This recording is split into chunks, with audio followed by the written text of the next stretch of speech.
எம்ஜிஆர் அவர்கள் சினிமாவில் நடித்து கொண்டிருந்தபோது ஒவ்வொரு வருடமும் பொங்கல் பண்டிகையை சிறப்பாக கொண்டாடி வந்தார்.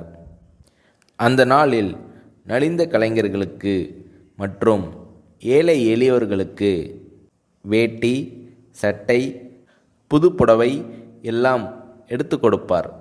அதிமுக அலுவலகம் இருக்கும் அந்த இடத்தில்தான் எம்ஜிஆர் அவர்கள் ஆண்டுதோறும் பொங்கலை சிறப்பாக கொண்டாடுவார். காலை முதல் மாலை வரையில் ஏராளமான மக்கள் எம்ஜிஆர் அவர்களை பார்த்து பொங்கல் வாழ்த்து கூறி தங்கள் மகிழ்ச்சியை தெரிவிப்பார்கள். அவர்களுக்கு உணவளித்து பரிசு பொருட்களை வழங்கி மகிழ்வார் எம்ஜிஆர் அவர்கள்.